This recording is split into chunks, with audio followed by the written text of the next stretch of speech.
All right. Assalamu alaikum students.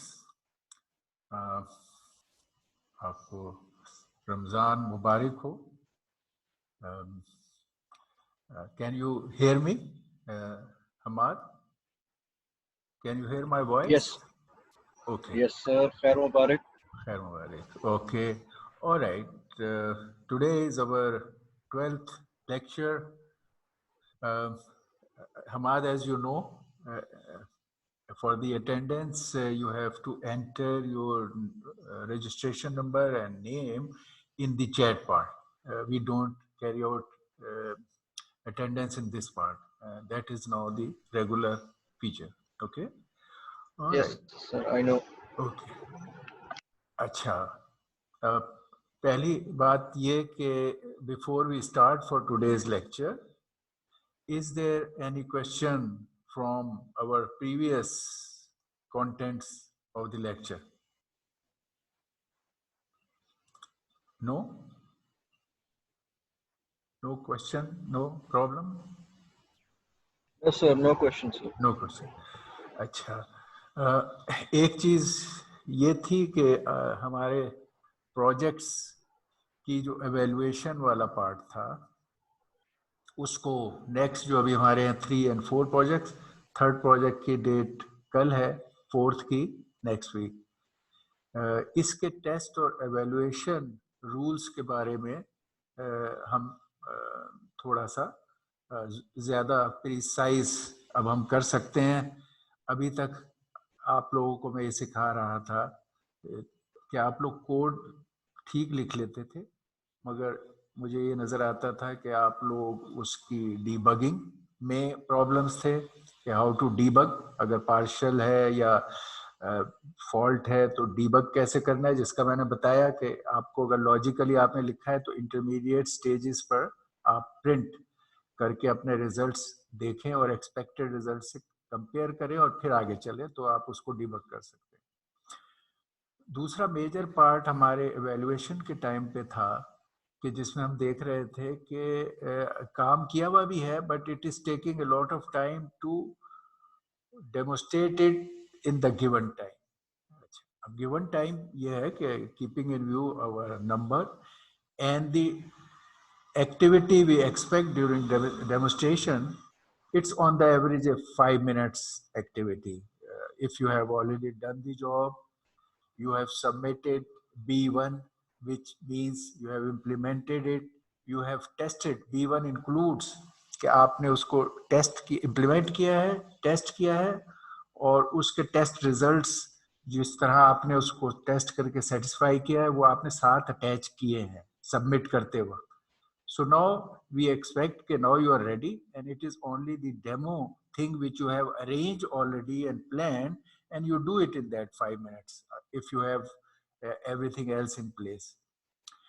तो उसके लिए एक एस्पेक्ट तो वो था कि आप डेटा के साइज को वेरीफाई करने के लिए ओरिजिनल कोड आप लिखें जिस किस्म के आपको साइजेस दिए हैं और उसी पर आप पहले रन करके देखें.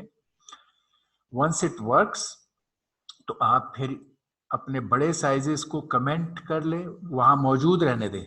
बड़े साइज की चीजें जो थी डायमेंशंस उनको वहां मौजूद रहने दें ताकि अगर हम उसको फुल पे रन करना चाहें तो कर सके. हाउएवर उनको कमेंट करके newer and smaller size for the purpose of demonstration उसमें डालें. और वो जैसे इस केस में हमारा है प्रॉब्लम कि हमने देखा है कि कोई रेक्टेंगुलर साइज का इमेज है of 128 by 2512. तो इसको छोटे साइज पर अगर आपने डेमो के लिए दिखाना है तो आप इसको स्मॉलर साइज पे कर सकते हो 4/8 और something. But okay let's say एक स्मॉलेस्ट अरेंजमेंट हम ले लेते हैं कि आप इमेज साइज जो है 2/4 लेते हैं और अब हर ब्लॉक का साइज 2/2 लेते हैं. 2 डायमेंशन चीज है तो ब्लॉक साइज 2 डायमेंशन का होना चाहिए, 2/2 लेते हैं. ओल्डर साइजेस वहां रहेंगे, उनको कमेंट कर देंगे और जहां भी कहीं ये चेंज है इसको आप अपने डेमोस्ट्रेशन के लिए पहले से लेकर आएंगे और उस टाइम में आप डेमोस्ट्रेट करेंगे. You should easily be able to demonstrate 3 things in 3 minutes. If you are all ready, you have checked it, you have set the things, and you have right kind of printout coming out properly giving. There you can now, earlier you have been printing the arrays in one line with their names. Now you should print the matrices with their names and show the output or input with their names and arrange as matrices. Like the matrix should be arranged as, let's say if it is 2 by 4, it should be 2 rows of 4 elements each. उस तरह हम आपको ये expect करेंगे. जैसे 2 by 4 है तो हम कह रहे हैं कि आपने इसको प्रिंट वहां किया है. आपके आउटपुट रिजल्ट में एक मैट्रिक्स ए है, एक मैट्रिक्स ए आप कह रहे हो, और वहां वो प्रिंट हुई हुई है इस तरह 4 के साइज के 2 में. तो ये एक मैट्रिक्स प्रिंट आपकी हुई है. फिर मे बी अगर ये मैट्रिक्स में अगर आप कोई नंबर ऐड कर रहे हो तो वो बी मैट्रिक्स है. बी मैट्रिक्स नहीं है, सपोज एक ही मैट्रिक्स है. दूसरे केस में थर्ड क्वेश्चन में 2 मैट्रिक्स है, तो आपने कोई नंबर है तो आप वो नंबर यहाँ कह दो कि जी ये बी है, स्मॉल बी, ये कांस्टेंट से हमने कहा है. जो कोई आप वैल्यू शो करो कि आपने 4 लिया है, और आप फिर इस तरह आफ्टर दैट चेंज मैट्रिक्स जो है आउटपुट मैट्रिक्स बी, वो आप यहाँ प्रिंट कर रहे हो with this value added in each element, और आपने उसको वहां दिखा दिया कि ये मेरे से ब्राइटनेस चेंज. और फिर अगर आपने एवरेज निकाला है, ब्राइटनेस के एवरेज को निकाला है या एवरेज चेंज करना है, तो आप वो दिखाओगे कि एवरेज क्या है आपके इसका, और आपने चेंज किया है बी ऐड करने के बाद पहले एवरेज क्या था और बाद में एवरेज क्या, ये आप यहाँ प्रिंट कर दोगे. अगर आपके इन बिटवीन कोई चीज वो है, अगर आपका पूरा कोड नहीं चल रहा तो स्टिल आपने जहां उसको डिबग किया है, डिबग इसमें इंपॉर्टेंट है, और आपने इंटरमीडिएट स्टेज जहां तक चल रहा है या आपने डिबग किया, इंटरमीडिएट स्टेज जहां तक वो चल रहा है, आप वहां तक के रिजल्ट को प्रिंट करके दिखा सकते हो up to that place, maybe some result before that, कि यहां तक मैंने ये डिबग किया है, तो you can earn the partial credit at that time. अगर if you could not show a partial result, logically expected result, तो आप फिर जाहिर है कि उसका टोटल क्रेडिट लूज कर दोगे इस केस में. ठीक है, अब हम आपकी पूरी एवेल्युएशन कंप्लीट कर लेंगे इस टाइम में, ये जो है हमारा गिवन टाइम, और डेमो के मार्क्स आपके फाइनल हो जाएंगे. उसमें आपकी अगर सिर्फ ये होगा कि then lab engineer will check कि आपका कोड उसके कॉरस्पॉन्डिंग है. अगर कोर्स कॉरस्पॉन्डिंग है तो डेमो के मार्क्स जो आपको मिल गए हैं वो यू अर्न दैट. हाउएवर अगर आप 3 hours from your demo resubmit करते हो, तो आपके कोड के जो थ्योरी के पार्ट थे, जो हमने कहा है आपसे पहले के पार्ट B1 जब आप सबमिट कर रहे हो, उसकी जगह अब आपने पार्ट B2 सबमिट कर दिया है, तो आपके जो हम कोड चेकिंग के मार्क्स हमने रखे हुए यहाँ 20% उसके रखे हुए हैं, एक पार्ट ए के रखे हुए हैं 20%. तो अब अगर आपने B1 की जगह कोड B2 वाला सबमिट कर दिया with in 3 hours of your checking, तो हम वो 20 मार्क्स में आपको उसका बेनिफिट दे देंगे. हाउएवर आपका जो ये एवेल्युएशन ऑफ डेमो है, ये उन 5 मिनट्स में आपने जो कुछ डेमो किया है उस पर आपको इसका क्रेडिट फाइनल हो जाएगा. अगर आप प्रिपेयर नहीं थे और आप डेमो नहीं कर सके उस टाइम में, चीजें तैयार नहीं थी, तो then your turn is over as far as the demo is concerned. ठीक है, okay, all right. Any question for this demo thing which is tomorrow? All right. अच्छा,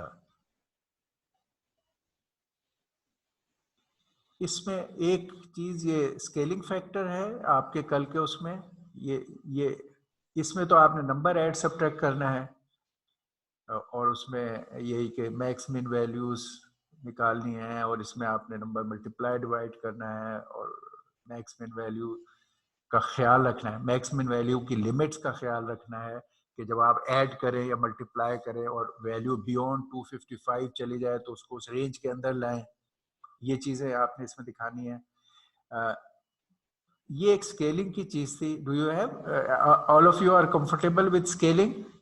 जो मैंने उसमें बताई है, डायग्राम में दिखाई थी कि आपने जो वैल्यू आपकी आई है उनको स्केल अप करना हो in the total range contrast को, तो कैसे करेंगे? You are okay with that all of you? Okay. फिर जो मैंने कहा डॉट प्रोडक्ट ऑफ मैट्रिसेस, और मैंने कहा two matrices A and B. इन मैट्रिसेस का साइज इसी इमेज के मुताबिक होगा. ये जो साइज दिया हुआ है इमेज के मुताबिक मैट्रिसेस का साइज आपने यूज करना है, और फिर इनको भी डॉट प्रोडक्ट लेना है. ओके. तो इसके अंदर आप पार्ट ए और पार्ट B1 लेकर आओगे और उसके हिसाब से रेडीली चेक करवा लोगे.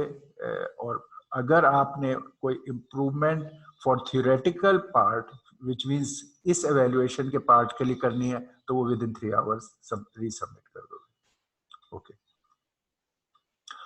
Alright, we get to our now new topic which we had started in our last class, that was programming of multi-core shared memory multiprocessor. जिनको उनका एक version multi-core shared memory multiprocessor जो commonly हमें desktop laptop पे नजर आते हैं, वो बस बेस्ड होते हैं, तो उनको SMP भी कहते हैं, सिमेट्रिकल मल्टीप्रोसेसर. तो हम इनकी प्रोग्रामिंग को सीखना हमने लास्ट टाइम शुरू किया था. हमने बताया था कि ये हमारे 3 टारगेट्स थे, जिसमें से we had finish GPU and CUDA C thing we had finished in our previous lectures. Last lecture we had started this thing कि हमने मल्टीकोर SMP को प्रोग्राम करना है, और उसके लिए हमें ये चीजें सीखनी है.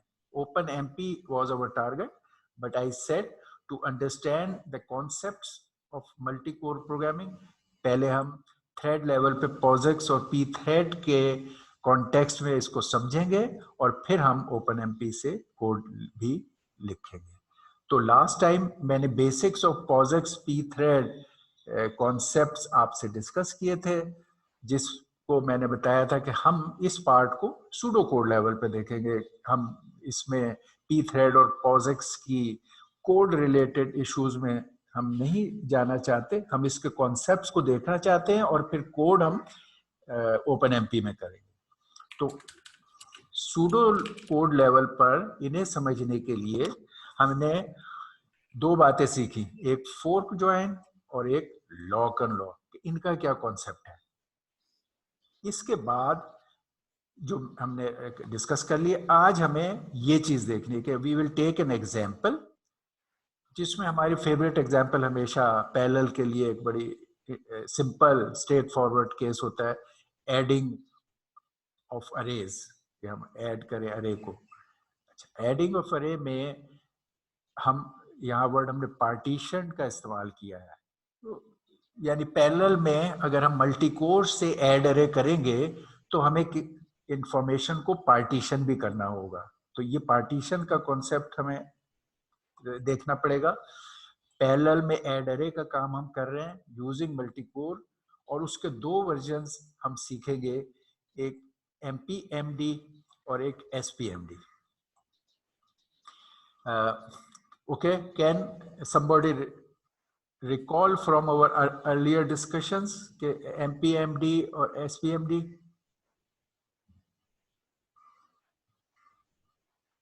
क्या है? ये प्रोग्राम लिखने के 2 तरीके हैं. पैरेलल प्रोग्राम्स को लिखने के 2 तरीके हैं. MPMD multi program multiple data, यह single program multiple data. Multi program multiple data का मतलब है कि अगर आपके पैरेलल में कोर्स, ये बहुत सारे कोर्स हैं, ये आपकी कोर्स हैं जो पैरेलल में प्रोग्राम को रन करेंगे. लेट्स से 4 कोर सिस्टम है, तो ये 4 कोर्स किसी भी प्रोग्राम को स्प्लिट करके पैरेलल में रन करेंगे. अगर MPMD है, तो आपके जो प्रोग्राम हैं उनके डिफरेंट प्रोग्राम्स डिफरेंट प्रोसेसर को आप देंगे. यहाँ पर एक प्रोग्राम है आपकी मेमोरी से आ रहा है, एक प्रोग्राम है जो फीड हो रहा है, इसमें दूसरा प्रोग्राम फीड हो रहा है, इसमें अपना प्रोग्राम, इस तरह हर एक को एक डिफरेंट प्रोग्राम फीड हो रहा है, मल्टीपल प्रोग्राम। आपके प्रोग्राम के अपने अपने वर्जन है। प्रोसेसर P0 के लिए एक प्रोग्राम का वर्जन प्रोग्राम 1 है, और प्रोग्राम प्रोसेसर P3, ये P0, P1, P2, P3, ये आपके कोर्स हैं। आपकी P0, P1, P2, P3 ये आपकी कोर्स हैं जो पैरेलल में डिफरेंट प्रोग्राम्स रन हो रही हैं। So there are for each there is a different program जो वो रन करेंगे पैरेलल में। प्रोग्राम, ये प्रोग्राम 4 रन करेगा। अच्छा, यही चीज जब आप SPMD में करना चाहते हैं, ये SPMD is important from the software management point of view. जो सॉफ्टवेयर को मैनेज करने वाले लोग हैं वो चाहते हैं कि SPMD लेवल पे आप प्रोग्राम करें, विच इज कि आप instead of having 4 different versions of program for different processor, आप एक प्रोग्राम ऐसा बनाए single, you make a single program जिसमें ये एबिलिटी हो कि उस depending on the processor ID वो इसमें से उसके हिस्से का प्रोग्राम रन कर सके। लाइक आप सिंपलेस्ट केस कह सकते हैं कि if I M processor P0, if processor P0, here is my program 1. If I am processor P1, here is my program.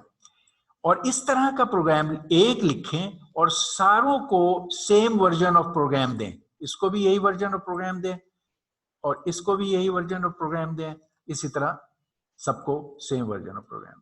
तो इससे जो सॉफ्टवेयर मैनेजमेंट वाले हैं, दोज पीपल डिजायर के इस शक्ल में कोड हो कि हर एक जगह एक वर्जन एक ही इस्तेमाल हो रहा हो, ताकि जब वर्जन अपग्रेड करें तो सब पर एक ही इमेज को हम अपग्रेड करें, रादर देन कि हर एक को डिफरेंट करें।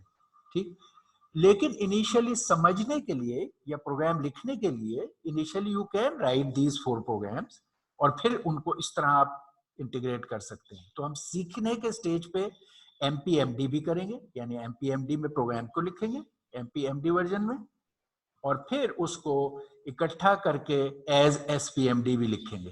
तो दोनों तरह के हम प्रोग्राम्स लिखेंगे for all the cases. Okay, any question so far? Okay, no questions?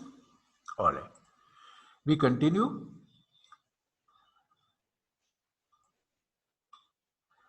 ये जस्ट टू रिलेट, हम अब आगे चल रहे हैं। हमने बताया था लास्ट टाइम आपको POSIX और P थ्रेड की शक्ल में how threads are created, joined and they end. एक ये बात बताई थी शेयर्ड मेमोरी मॉडल में, और दूसरा ये बताया था कि अगर 2 पैरेलल थ्रेड्स में कोई शेयर्ड एरिया इस्तेमाल हो मॉडिफाई करने के लिए, तो एक जो रेस कंडीशन पैदा होती है उसके लिए म्यूचुअल एक्सक्लूजन का तरीका लॉक अनलॉक से कैसे किया जाता है, ये मैंने आपको लास्ट लेक्चर में बताए थे।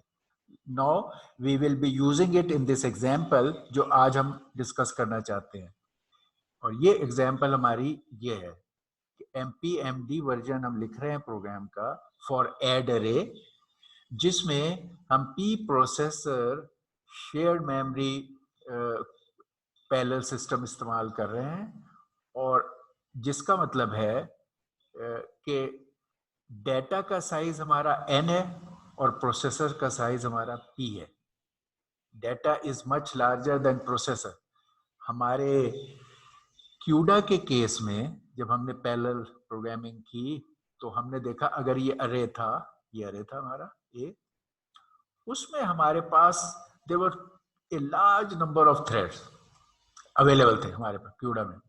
तो हमने क्या किया कि हर एलिमेंट पे एक थ्रेड को मैप कर दिया। वो जो हम I और J स्टेटमेंट लिखते थे उसमें हमने हर एलिमेंट की प्रोसेसिंग के लिए एक थ्रेड को ड्यूटी लगा दी कि भाई तुम अपने हिस्से का काम करो। For each element there was a thread to carry out a job. क्योंकि there were large number of threads तो हम इस तरह की मैपिंग CUDA C में कर सकते थे। तो हमारा उस केस में अगर हम कहें तो नंबर ऑफ एलिमेंट्स अगर हम N कहें तो N, और फिर अगर नंबर ऑफ थ्रेड्स को हम प्रोसेसर्स कहें, जो कि they are processing light processing things, तो हम अगर उनको P कहें तो हमारे इस केस में N and P was equal, जितने नंबर ऑफ एलिमेंट्स थे उतने ही हमारे पास प्रोसेसर थे, और हमने इस प्रॉब्लम को कर लिया जब हम CUDA-C से इस प्रॉब्लम को सॉल्व कर रहे थे। लेकिन अब सिचुएशन वो नहीं है। अब हमारे पास इतने जेनरसली प्रोसेसर्स अवेलेबल नहीं है कि अगर हमारा 1000 एलिमेंट का अरे है तो हम 1000 थ्रेड्स को मैप कर दें या 1000 प्रोसेसर लेके आ जाएं। अब कोर के केस में we have limited number of cores, they are much more powerful threads, control wise they are more powerful, लेकिन उनकी तादाद काफी कम है। तो कोर्स आपके पास जब होंगे तो वो ऐसे होंगे 2, 4, 8, 16, मे बी 32, दैट्स इट। तो अब आपकी पैरेललिज्म के लिए कोर की तादाद या प्रोसेसर्स की तादाद एलिमेंट्स की तादाद के बराबर नहीं, आमतौर पे नहीं होगी। नंबर ऑफ एलिमेंट्स आमतौर पे बहुत ज्यादा होंगे और नंबर ऑफ कोर्स कम होंगे। इस वजह से ये जो टर्म मैंने बताया कि जब हम ऐड अरे अप करेंगे तो हम अपने प्रॉब्लम को पार्टीशन करके सॉल्व करेंगे। अब हम क्या करेंगे, हम कहेंगे ओके ये जो मेरा अरे है, ये अरे पहले यहाँ पे n एलिमेंट्स का था, n एलिमेंट्स का अरे था, लेकिन इस पर जो ये थ्रेड्स आए ये भी p थे, वो ये भी n थे, प्रोसेसर की तादाद n के बराबर थी, इसलिए ये पैरेलल में इन्होंने इनको कर दिया। अच्छा, अब हमारा क्या सिचुएशन है कि हमारा अरे ये है, लेट्स सी अरे ए, हमारा ए, दिस इज अवर अरे, लेकिन अब हमारे पास जो थ्रेड्स हैं इसको प्रोसेस करने के लिए उनकी तादाद बहुत कम है। मे बी कि हमारे पास क्वाड कोर प्रोसेसर है या 8 कोर प्रोसेसर है, तो हम इसके उतने पीस बनाएंगे अरे के। ईच एलिमेंट हर कोर को हम नहीं दे सकते, तो हम इसको पार्टीशन करते हैं, इस प्रॉब्लम को ए को उतने पीसेस में। तो हम उसको, अगर हमारे पास p प्रोसेसर्स हैं, if we have p cores जिसकी तादाद n से कम है, ये n के साइज का अरे है, ये हमारा n के साइज का अरे है, और हमारे पास p कोर है, तो अब हम इसके पार्ट्स बनाएंगे, p पार्ट्स बनाएंगे। लेट्स से क्वाड कोर है तो हम इसके 4 हिस्से बना देंगे। ये पहला हिस्सा, एक, या चलो 8 कोर है, दूसरा हिस्सा, इसी तरह हम ये चलते गए, हिस्से बना रहे हैं, चलें हम p हिस्से बना रहे हैं, ये आखिरी हिस्सा, ये हमारा बीच का जेनरिक ith पार्टीशन। तो किसी प्रॉब्लम को जिसका साइज n है, अगर हमने उसको p पार्ट्स में ब्रेक करना है, where p is normally not equal, जहां यहां था p is smaller than n, p is much smaller than n, n may be 1000, p may be 4, n may be 1000, p may be 8, p may be 16।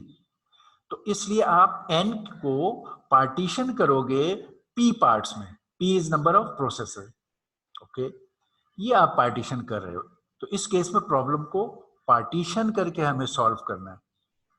अब अगर हम partition करके solve कर रहे हैं, एक्चुअली अब ये प्रोसेसर में से इस पार्टीशन को ये एक कोर हैंडल कर रही है, इस पार्टीशन को दूसरी कोर हैंडल कर रही है, ये कोर्स हैं आपके कोर्स, और ये ith पार्टीशन को ith कोर हैंडल कर रही है, और ये लास्ट पार्टीशन है।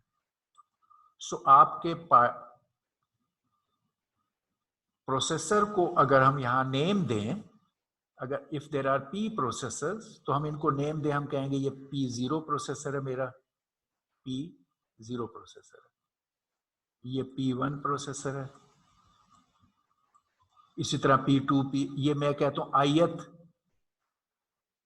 इस केस में मैंने ith की जगह jth, i और j हम कुछ भी ले सकते थे, यहाँ हमने j लिया। जनरल जो पार्टीशन है उसको हम कह रहे हैं pj, प्रोसेसर j इसको प्रोसेस कर रहा है, और ये p processor p minus small p minus 1, number of processor हमने कहा था p माइनस 1 p हैं, तो 0 से p माइनस 1 तक प्रोसेसर है। तो processor 0, processor 1, processor j, processor n-1, sorry processor p-1, small p, ये हमारे नंबर ऑफ प्रोसेसर्स P हैं इसलिए, और ये हमारे अरे के पार्टीशन है, हम इनको कह सकते हैं ये पार्टीशन 0 है, पार्टीशन 0, पार्टीशन 0, ये पार्टीशन 1, पार्टीशन 0, पार्टीशन 1, पार्टीशन 1, ये पार्टीशन। तो प्रोसेसर ये पार्टीशन जे, पार्टीशन जेथ पार्टीशन के लिए हमने पार्टीशन जे। तो हम ये कह रहे हैं कि हमने अपने अरे को पार्टीशन जे, और ये हम कह सकते हैं अगर इसको कहें partition P-1, partition small p-1, p is the small p is the number of processor या कोर्स। तो जेथ पार्टीशन को जेथ प्रोसेसर या कोर प्रोसेस करेगी, ये हमारा अब सिचुएशन है। अब एक कोर एक एलिमेंट को नहीं कर पाती बल्कि एक पार्टीशन को हैंडल करती है हमारे इस केस में, ठीक, ओके। तो अब हम इस केस में इसका कोड देखना चाहते हैं कि ये हमारा small p processor is the number of processor, हमने मेन अरे ए जिसका साइज बिग N था उसको ब्रेक किया या पार्टीशन किया इन p parts, small p parts, और हर पार्ट को एक कोर से प्रोसेस कराया। तो jth part jth core process कर रही है। ये अब हमारा सिनेरियो है इस काम को करने के लिए, ओके। तो अब हमें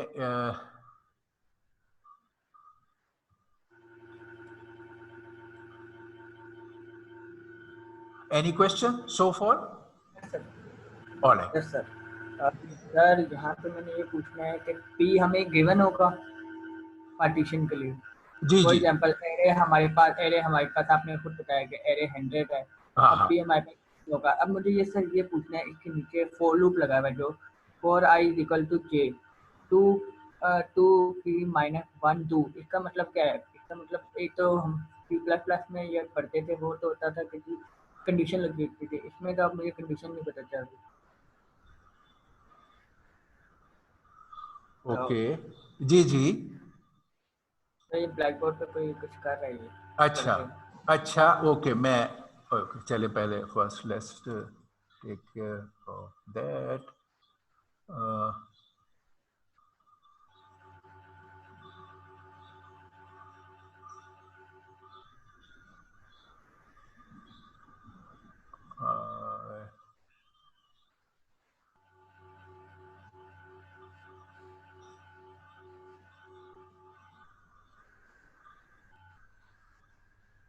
अच्छा चले, हाँ जी, हाँ। तो मैं ये कह रहा हूं कि ठीक, आपका सवाल है कि क्या स्मॉल p गिवन होगा या नहीं, दैट इज योर क्वेश्चन। हाँ जी बिल्कुल गिवन सर, होगा। एक तो ये, हाँ जी, एक ये क्वेश्चन है और एक ये है जो यहाँ पे फॉर लूप लग रहा है। फॉर लूप j = 1, आगे लिखा है 2 ब्रैकेट p-1 do, इसका मतलब आप बता देंगे सर? फॉर लूप का तो ये पता, एक तो for loop normal for loop होता है, इसमें जो है लिखा हुआ है 2 ब्रैकेट p-1 do, इसका मतलब क्या है? ओके ओके, वो कोड पे तो अभी हम नहीं जाएंगे, मगर आपका पहला क्वेश्चन रेलेवेंट है कि स्मॉल p इज गिवन, जिसका मतलब होगा कि हम अपने प्रॉब्लम को कितने पार्ट्स में ब्रेक करें, पार्टीशन करें, ये वर्ड पार्टीशन हाँ जी, करें, और हर पार्टीशन को प्रोसेस करने के लिए आप एक कोर को दे दें, और वो जो कोर की तादाद है वो आपको पता है कि आप 4 कोर से काम करवाना चाहते हैं या 8 कोर से। तो स्मॉल p इज दैट। खाली मैंने यहाँ ये एम्फेसाइज किया कि जब आपने प्रॉब्लम को पार्टीशन किया तो हम उसकी नोटेशन क्या इस्तेमाल कर रहे हैं कि partition J is being processed bye processor J। हमारे इस कोड में हम ये नोटेशन इस्तेमाल कर रहे हैं। अब कोड में आते हैं। कोड पहले मैंने बताया कि हम we are writing pseudo code. Pseudo code का मतलब है हम अभी लैंग्वेज की बारीकी में नहीं जा रहे, हम इस प्रॉब्लम को सूडो कोड लेवल पर डिस्क्राइब करेंगे एक बार। अच्छा, अब कोड हम जो इसमें लिख रहे हैं वो उसमें वही चीज हमने ली है जो अभी पीछे पॉजिक्स और पी थ्रेड के लिए हमने सिखाई थी कि हाउ कि ये लास्ट अगर टाइम आपने पढ़ाया था। हाँ, अगर कोई प्रॉब्लम है और आप उसको ब्रेक कर रहे हो बहुत सारे पार्ट्स हाँ में, जी, तो हाँ जी, फोर्क और ज्वाइन के जरिए से हम करेंगे जितने भी। अब आपने फोर्क करना है यहाँ एक, अगर खाली एक और थ्रेड जनरेट करना है तो फोर्क वाई कर दिया। अगर आपने हाँ एक जी, उसके अलावा थोक जन का फोर्क जेड, तो जितने भी पैरेलल में आपने काम करने हैं उतने फोर्क्स करेंगे और वो सारे हाँ फिर जी, ज्वाइन करने होंगे आपके मेन थ्रेड में। तो इसमें सही, पैरेललिज्म इस तरह हमने कहा था करेंगे, वहां पर सही, हम यही काम कर रहे हैं और उसके लिए ये कोड है। अब आप जो फॉर लूप कह रहे थे उस पे आ जाते हैं। पहले हम कह रहे हैं, पहले मेन का जो पार्ट है मेन एग्जीक्यूटेड, ये हाँ पी जी, पी जीरो, अमूमन process zero is acts as a main. इसमें by default process zero acts as the main, वहां से काम शुरू होता है। ये मेन बाकी थ्रेड्स जनरेट करेगा और उसी के अंदर फिर वो थ्रेड ज्वाइन होंगे। एक तो ये बात। सही, अब ये मेन शुरू हो गया। मेन के लिए आपने डिक्लेरेशंस किए पहले कि आपका ए अरे है साइज एन का, ये नंबर हाँ ऑफ जी, एलिमेंट्स के लिए वेरिएबल, ये नंबर ऑफ कोर्स या पार्ट, प्रोसेसर के लिए पी, फिर प्रोसेसर, एक वेरिएबल आपने सम के लिए क्योंकि आपने एलिमेंट को हाँ सम जी, करना था, जी, फिर एक वेरिएबल पार्टीशन जो कि एन बाय पी होगा जिसका साइज हाँ जी, जी, ये आपने डिक्लेयर किए, ये आप शुरू में जी, डिक्लेयर कर। फिर हाँ आपने जी, इनिशियलाइज किया यहां पर इस हिस्से में इनिशियलाइजेशन है कि आप डेटा को इनपुट करके अरे में यूजर से या एक्सटर्नली या रैंडमली फिल करके अरे ए में डेटा डालोगे। एन हाँ जी, साइज ऑफ डेटा आपके पास होगा, पी नंबर ऑफ प्रोसेसर आपके पास। ये जी, इनिशियलाइजेशन का काम यहाँ कोड होगा। अब आप ये एडिंग का काम शुरू करना चाहते हैं। इसमें आपने सही, पहले एक वेरिएबल लिया और उसको इनिशियलाइज किया सम को। अब ऊपर जो डिक्लेयर किया था उसको आपने जीरो इनिशियलाइज किया क्योंकि इसमें आपने सम बिल्ड करना है, क्योंकि इसमें ऐड करना है मैंने। इसमें आपने ऐड करने तमाम एलिमेंट। अब आपने हाँ वो जो जी, वेरिएबल पार्टीशन था उसको कैलकुलेट किया। इन एन और पी आपने इनपुट लिए हुए थे या आपके पास थे, गिवन थे, तो आपने जी, इन दोनों को डिवाइड करके एक वेरिएबल पार्टीशन पार्टीशन बना साइज दिया, कर। अब सही, आपका असल काम यहां शुरू हो गया, ये तैयारी थी। जी, each process pj starting from p1 one, to pp minus 1 is created and processes its partition j in parallel। ये जो मैंने यहाँ डायग्राम में बात कही है हाँ वो जी, यहाँ सेंटेंस में लिखी है, ठीक है। सही, अच्छा, इसमें क्या हम कह रहे हैं, वो जो फोर्क जनरेट करना था यहाँ हम वो फोर्क कर रहे हैं, थ्रेड जनरेट कर रहे हैं हर प्रोसेस के लिए। हाँ अच्छा, जी, एक तरीका ये था कि यहाँ हम बहुत सारे फोर्क लिखते, हम लिखते फोर्क। अब हम पहला फोर्क वन, ये हाँ जी, मेन थ्रेड चल रहा है, हम कहते हैं ओके फोर्क वन, और इस फोर्क वन करके इसको इसका टास्क दे देते। हाँ जी, फिर हम कहते फोर्क टू 4 2 4 और 3 उसको इसका, टास्क दे देते। हाँ इसको जी, क्योंकि there are quite a large number of forks, तो इसको हाँ जी, एक तरीका ये था कि हम फोर्किंग का काम लूप में कर लें। तो लूप ये में हमने कर दें, जी, मल्टीपल फोर्क्स बनाने के लिए ये लूप बनाया है। जी, हम कह रहे हैं ये loop for j equal to from 1 to p minus 1, क्योंकि हम यहाँ अभी हाँ जी, पार्टीशंस 1 से लेकर और p माइनस 1 तक के पार्टीशंस की बात कर रहे हैं। पार्टीशन हाँ 0 जी, जो है इसकी प्रोसेसिंग इस कोड में मेन नहीं होती, मेन कोड ने सोचा है मैं खुद करूंगा क्योंकि 0 है, इसने अच्छा, सोचा अच्छा, वो काम मैं खुद करूंगा, लेकिन ये ठीक है, बाकी पार्टीशंस मैं दूसरे प्रोसेसर को असाइन कर दूं। तो उसने सही, कहा for J one to fork J, तो ये पहले फोर्क वन करेगा और उसको टास्क दे देगा, ये वाला ये टास्क है। फिर जी, कहेगा फोर्क वन, उसका टास्क फोर्क टू। अब क्योंकि ये लूप में है और इंडेक्स जे हाँ जी, इस्तेमाल हो रहा है, अब जो इसको जी, टास्क देना है वो भी इन टर्म्स ऑफ जे है। ये इसकी इंटरेस्टिंग जी, बात है हाँ कि जी, अब इसने इसमें जेथ पार्टीशन को बताया है कि भाई जेथ पार्टीशन का स्टार्ट क्या है। ये जो एक सबरूटीन कॉल है फॉर जेथ प्रोसेसर, ये सबरूटीन कॉल है। इस जी, सबरूटीन कॉल में इस सबरूटीन का नाम है, ये जी, अरे का स्टार्ट जहां से ये सबरूटीन प्रोसेस करना शुरू करेगा, हाँ ये जी। अरे का एलिमेंट जहां तक वो प्रोसेस करेगा, और ये जिस एलिमेंट में वो उसको, जिस वेरिएबल में उसको सम करेगा। सही। तो ये एक फंक्शन कॉल है या सबरूटीन कॉल है जिसको सही। अरे start and, partition start, partition and, and element जिसमें उसने उस पार्टीशन का सम डालना है, जी। ये वो कॉल है, फंक्शन कॉल है या सबरूटीन कॉल है। अब आप इसे देखो, ये इंटरेस्टिंग है कि इसको in terms of J mention किया हुआ है। जी। इसका क्या मायने हुआ, ये यहां पे आ जाए, जेथ पार्टीशन को प्रोसेसर जे जो कर रहा है, इसका स्टार्ट क्या होगा, 1 होगा, जे नो 1 से स्टार्ट होगा। No no.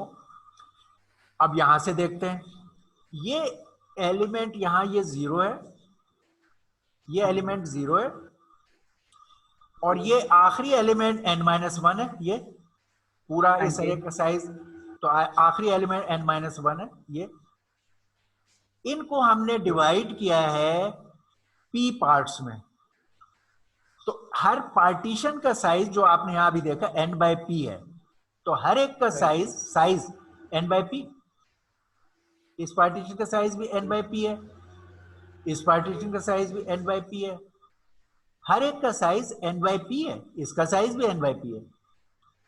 सही।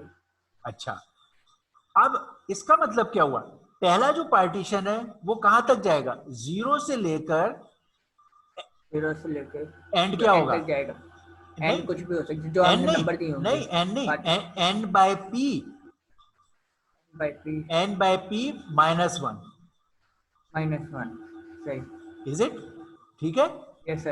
Yes sir. n/p -1, ये आपका 0th पार्टीशन। नेक्स्ट सही। पार्टीशन कहां से कहां तक जाएगा,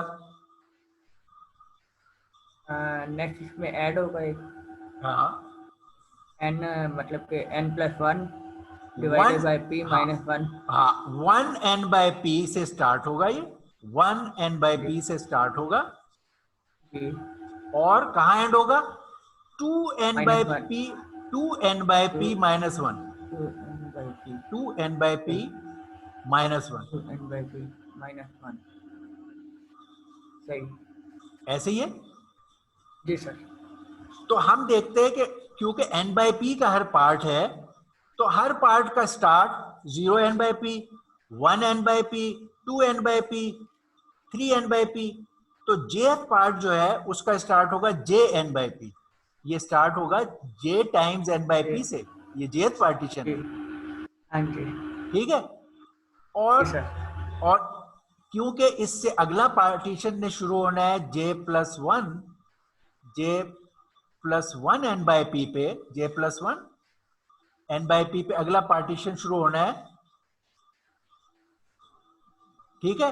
तो ये हाँ इससे, जी। ये इससे एक क्रम पे खत्म हो जाएगा, j हाँ जी। n/p से शुरू होगा और j+1 हाँ जी। n/p -1 पे खत्म हो जाएगा यहां, हाँ जी। ठीक है।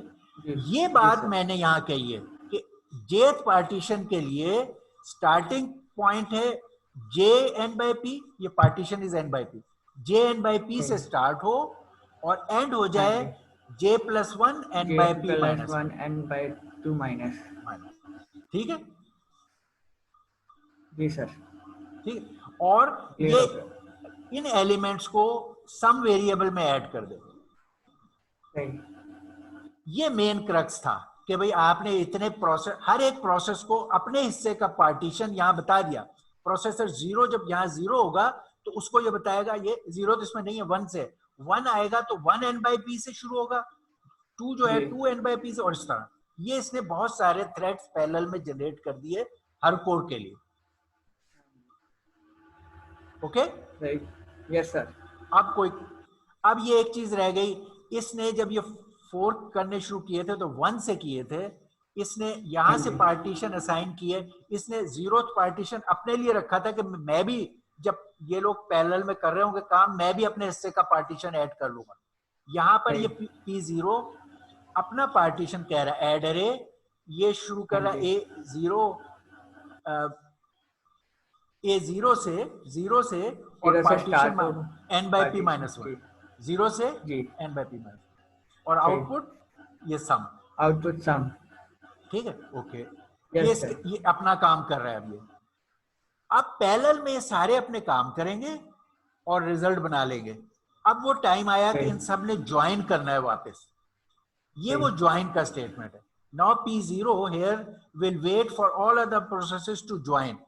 तो ये यहाँ कहेगा अगेन, बहुत सारे ज्वाइन लिखने के बजाय ये कहता पहले ओके ज्वाइन 1 ज्वाइन 2, एक तो ये तरीका था, यहाँ ही लिखता हाँ पहले जी, वो लूप लगा ज्वाइन देना वहाँ पे। 1, उसकी जगह इसने फॉर लूप लूप लगा लगा दिया कि जी। For J12। अब ये तो खुद तो P0 है, अब इसने 1 से P-1 जो ये जनरेट किए थे उन सबको जहां ज्वाइन करने का मौका देना है। तो ज्वाइन J जी फ्रॉम 1 to जी P-1 सर। और एंड फॉर।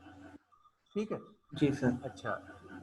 ये रिजवान हबीब, ये please do not draw things on it because this software shows whosoever draws this। ठीक है, तो प्लीज डोंट डू इट। अच्छा, तो ये यहाँ पे ज्वाइन हो, अब ये सारे ज्वाइन हो गए यहाँ। अब क्योंकि सब ने उस सम में ऐड कर दिया तो इसने प्रिंट सम, ये जो प्रोसेसर 0 है इसने अब फाइनल रिजल्ट प्रिंट कर दिया। अब सिर्फ रह गया कि ये जो कॉल किया था सब रूटीन, ये क्या सब यस रूटीन, सर। तो ये हम कह रहे हैं कि वो ये था। हर एक ने जो कॉल सही। किया था ये वो जनरल सब रूटीन ऐड अरे। इनपुट में अरे का स्टार्ट और एंड हमने दिया था, और आउटपुट हाँ पे जी। वो वेरिएबल दिया था जिसमें ऐड करना है। इस जी कोड में पहले ये अपना एक लोकल सम, ये हर पार्टीशन के लिए था, तो हर हाँ पार्टीशन जी। एक लोकल सम बनाएगा जी जिसमें i is from p to m। ये जी यहाँ लोकल सम को ऐड कर रहा है अपने पार्टीशन में। हर एक को अपना सही। पार्टीशन बना हुआ है, हर एक पैरेलल में अपना लोकल सम बना रहा है। Yes sir. के बाद वो अपने लोकल सम को इस ग्रैंड सम में डालना चाहते हैं। ये ग्रैंड सम है जो मेन सम था।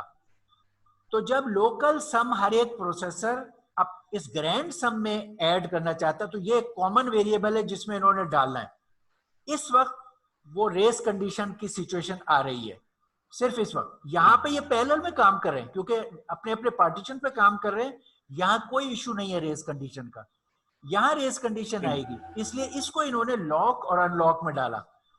हर प्रोसेसर ये चीज पैरेलल में कर रहा है, हर एक अपने पीस को पैरेलल में ऐड कर रहा है, लेकिन जब वो ग्रैंड सम में डालने का टाइम आता है तो उसने अपने ऊपर ही हर एक ने लॉक अनलॉक अप्लाई किया हुआ है। इस तरह ये काम एटॉमिक ऐड की शक्ल में हो रहा है, ये काम पैरेलल में हो रहा है। तो हमने इसमें इस पार्ट को लॉक में नहीं डालना, ये जो मैं आपको बता रहा हूं।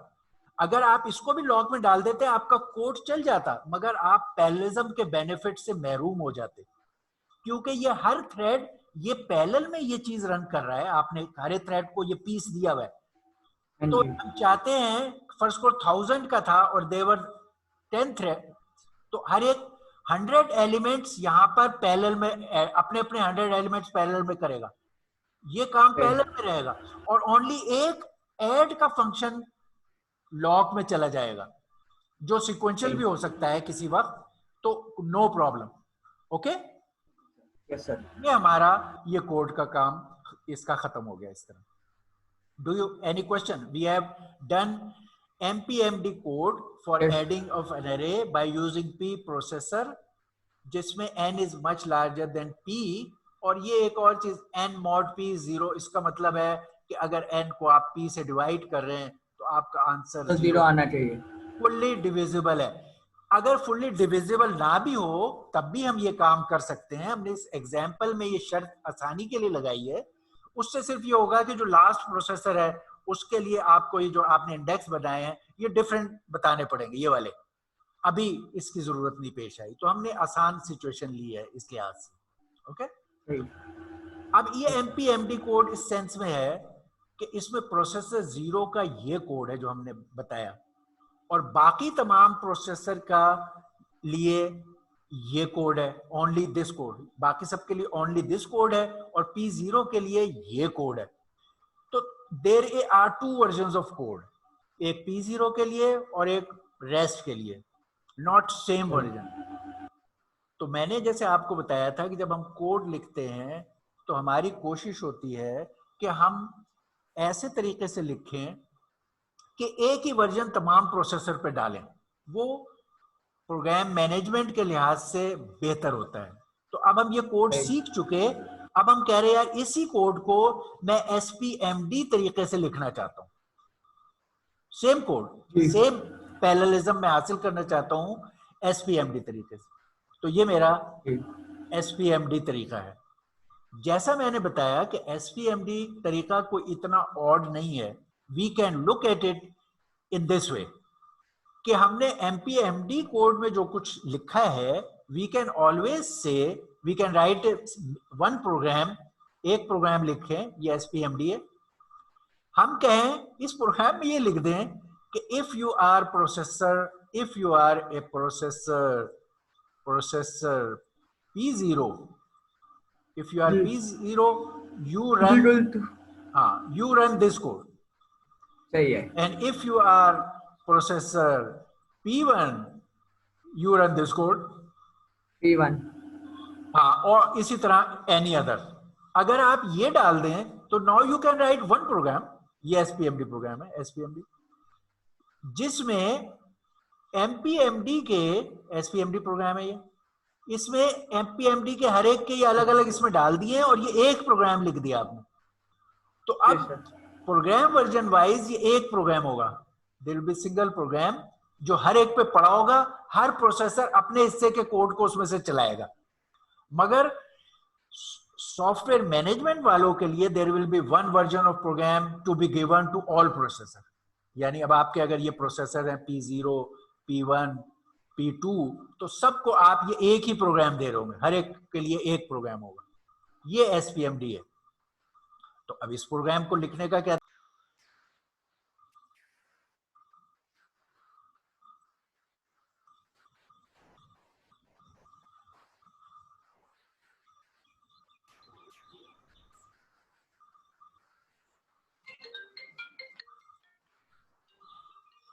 ऑलराइट,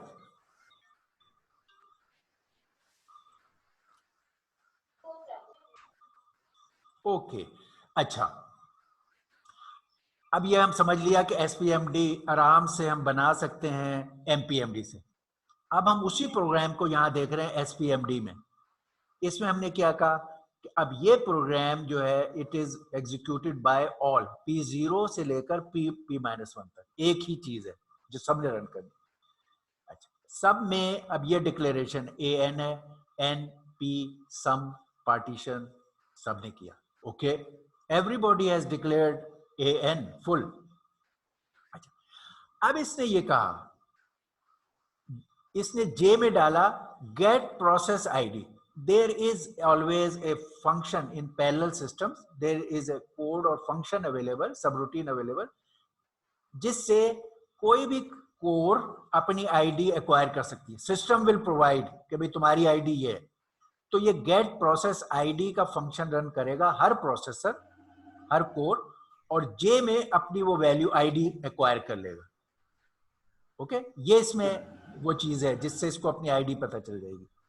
अब ये कहेगा, हर प्रोसेसर ये कह रहा है, हर एक ने अपनी ID एक्वायर की और वो कहता है if my J value is 0, तो यहां पर ये प्रोसेसर G0 का जो कोड था जिसमें वो इनिशियलाइजेशन भी थी, डाटा को इनपुट करना था, एटसेट्रा, ये प्रोसेसर 0 अपने काम कर रहा है। बाकी प्रोसेसर ये काम नहीं कर रहे। उन्होंने कहा इफ J इक्वल टू 0, वो सीधे यहां से जंप करके इधर आ जाएंगे।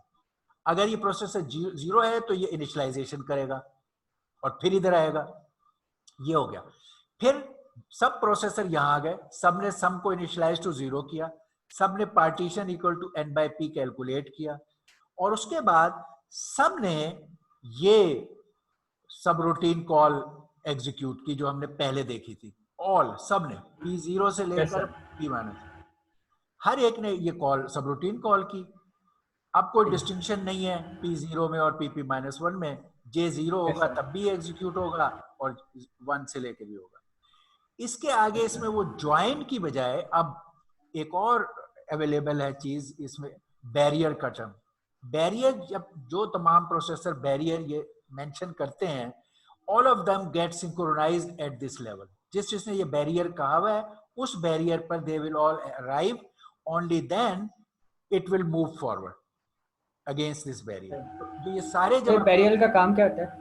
बैरियर इज लाइक ज्वाइन, जैसे हमने सीखा था ज्वाइन में हमें हर एक प्रोसेसर की आईडी दे के कहना पड़ता था ज्वाइन 1 ज्वाइन 2 ज्वाइन। हाँ जी, हाँ इसमें जी, यह हाँ है जी। कि जिस बैरियर के नेम पे तमाम प्रोसेसर ने जो बैरियर नेम दिया हुआ है वो सारे इस बैरियर पे सिंक्रोनाइज हो जाएंगे। ये थोड़ा सा सही एक है। आसान तरीका है ज्वाइन का। यहाँ ज्वाइन सही। हो गए और उसके बाद अब इसने फिर कहा if J0 if it's processor 0 तो प्रिंट सम, क्योंकि सम का प्रिंट करना प्रोसेसर 0 ने करना था और इनिशियलाइजेशन का काम प्रोसेसर 0 ने करना था। उसके लिए हाँ जी। आपने यहाँ कंडीशंस लगा दी, बाकी काम सारे प्रोसेसर ने करने थे वो सब ने कर दिए। तो अब ये कोड अगर आप हर प्रोसेसर पे डाल दें P0 से लेकर और PP-1 तक, all of them run their part of the code like previous, लेकिन अब ये एक ही कोड है जो हर एक को दिया जाएगा। वर्जन मैनेजमेंट वाले का काम आसान हो गया। ओके, जहां तक ये सब रूटीन का ताल्लुक है, ये सब रूटीन वही है, ये सब रूटीन के तौर पे अब रन होगा। ये सब रूटीन सबके लिए वही है, P0 से लेकर और सबके लिए। ये हमारा एड अरे इन ए पार्टीशन वे SPMD मेथड से कोड हमने देख लिया। पहले MPMD मेथड से देखा, फिर SPMD मेथड। ओके, तो अब बताइए कि any question so for? Sir उसमें जो लास्ट वाले में हमने देखा था सब रूटीन के ऊपर लूप लगा हुआ था, इसमें लूप नहीं लगा हुआ। यस, तो उन दोनों में डिफरेंस क्या है? ओके, ये मैंने पूछा। अच्छा, अब जैसे लूप मैं लगा हुआ था हाँ मैं समझ गया, बिल्कुल ठीक। अब हमने क्या कहा, ये SPMD प्रोग्राम है।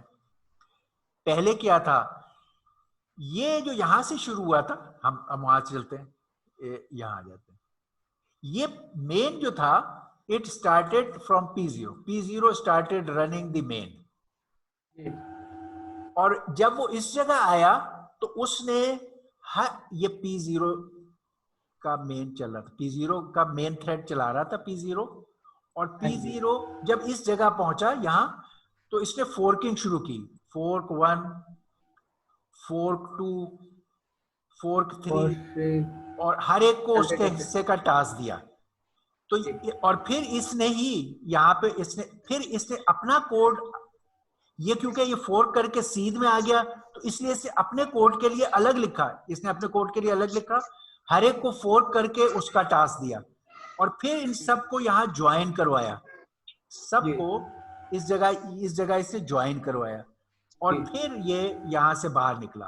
ठीक है, अब क्या हुआ है, अब ये देयर इज नो P0, अब सारे यहां से शुरू हो गए, सब यहां से शुरू हो गए, हर एक यहां से थ्रेड, फोर्किंग है ही नहीं ये। अब ये हुआ है, अब आप देखिए हमने यहां, हाँ प्रोसीजर मेन ये जो है यहां P0 ने नहीं स्टार्ट किया, सारे थ्रेड्स के ऊपर एक ही प्रोग्राम है, सब यहां से स्टार्ट हो गए। ओके, अच्छा, ये सब यहां से स्टार्ट हुए और हर एक ने अब अपना अपना काम करना है। ठीक है, अब सारे यहां कोड से गुजर रहे हैं, सब इस कोड से गुजर, all of them are passing through code, क्योंकि अब ये P0 ने फोर्क करना ही नहीं है, ये तो सबके लिए कोड है, ये SPMD है। अब हर एक ये कर रहा है कि अपनी आईडी ले रहा है, हर प्रोग्राम ने यहां अपनी आईडी ली शुरू में इस जगह आया। अब P0 ने अपनी आईडी की वजह से इनिशियलाइजेशन का काम किया, बाकी ने नहीं किया, बाकी ने इनिशियलाइजेशन का काम नहीं किया, और सारे ये इनिशियलाइज करके और वो डायरेक्ट सब इस जगह आ गए, all of them came here. अब मेन या P0 उन्हें इधर नहीं ला रहा फोर्क करके, everybody is running this code, तो हर शख्स यहां आ गया, तो इसलिए वो फॉर लूप की यहां जरूरत ही नहीं है। ठीक हो गया ना सर? इधर जो, हाँ जी सर, इधर जो लिखा हुआ है J is equal to get proceed, इसका ये फंक्शन है या इसकी कमांड है? ये वाला, हाँ जी, ये जो पहली लाइन पे मतलब कि शुरू में जो लिखा हुआ है J is equal to get, ये है get process ID. It's you are calling some function. जी पैरेलल सिस्टम्स में हम आगे देखेंगे कि देयर इज ऑलवेज ए सब रूटीन या फंक्शन अवेलेबल कि जिसको आप हर thread can call and gets its ID. It is like जैसे क्यूडा सी में जब हम वो मैपिंग करते थे तो हम आई और जे हाँ लिखते जी। थे, वो हर बिल्कुल। थ्रेड को अपने इंडेक्स से कैलकुलेट होके आई जे हो जाता था. इस तरह की चीज ये है कि हर थ्रेड ये कॉल कर रहा है process ID, give me my process ID. ये सिस्टम से एक किस्म का फंक्शन कॉल है, और सिस्टम उसको ये रिटर्न कर रहा है, okay this is your process ID. इस बेस पे हर थ्रेड ये डिसाइड कर रहा है कि अगर मैं J0 हूं तो मैं ये काम करूंगा, अगर मैं J0 नहीं हूं तो मैं ये काम करूंगा. बिल्कुल। ये है, इस वजह से आप ये SPMD बना सके प्रोग्राम को. जो मैं ये कह रहा था, ये इफ प्रोसेस इज दिस, ये इसलिए कि आपने यहाँ प्रोसेस आईडी ले ली. अगर आपके प्रोसेस आईडी नहीं होती तो आप यहाँ ये डिसीजन कैसे करते कि मैं कौन सा प्रोसेस हूं? Yes sir. Yes sir. So any other question? All right.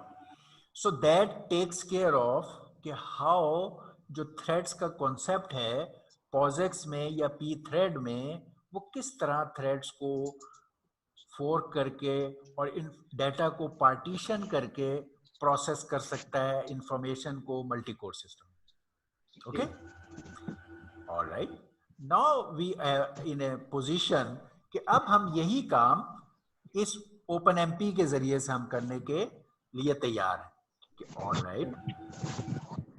पहले हमने यहाँ वो छोटा सा डाला था, हमने इस मामले को लर्न करने के लिए ये POSIX और pthread से इसको सीखा. अब हम सीख गए हैं. अब हम कहते हैं कि यार थोड़ा सा इससे हायर लेवल ऑफ एब्स्ट्रैक्शन पे हमारे पास लैंग्वेज लाइक चीज, in fact it is compiler directive, language like thing है हमारे पास, जिससे हम यही काम कर सकते हैं कि multi core shared memory processors को, multi core symmetrical multi processors को OpenMP के कंपाइलर डायरेक्टिव यूज करके कोड को लिखें. इसी प्रॉब्लम को इस लेवल पे करें. इससे फायदा क्या होगा, क्यों करें इस लेवल पे? कि ये लाइक लैंग्वेज ये थोड़ा सा हायर लेवल एक्टिविटी है, इसमें बेहतर एब्स्ट्रैक्शन है. आपको बहुत सारी डिटेल्स जिसकी अभी वरी करना पड़ रही हैं, थ्रेड्स की क्रिएशन, मैनेजमेंट, उनकी टर्मिनेशन, ये आपको वो काफी हद तक इसमें ऑटोमेटिकली सपोर्ट दे देगी.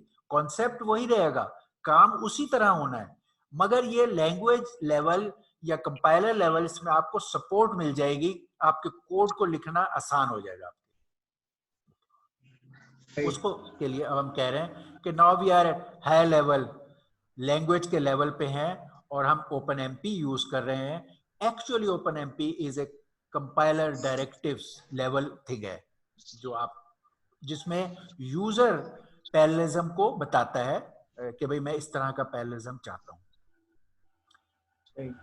तो अब हम OpenMP देख रहे हैं. OpenMP जैसे बताया एन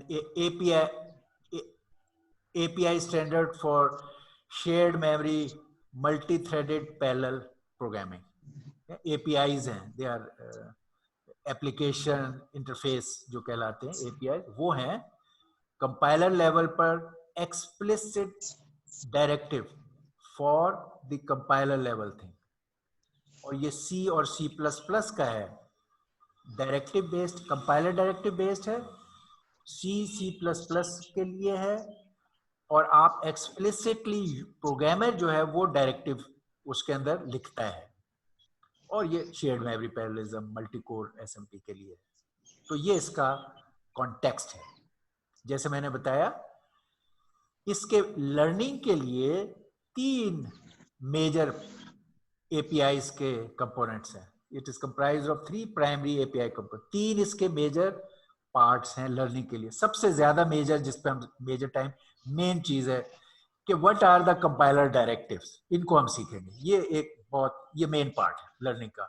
लेकिन जिस तरह आप देखोगे कि बीच में इस काम को करने के लिए आपको कुछ लाइब्रेरी फंक्शंस की जरूरत होगी. जैसे मैंने अभी कहा था कि get the processor ID, something like that.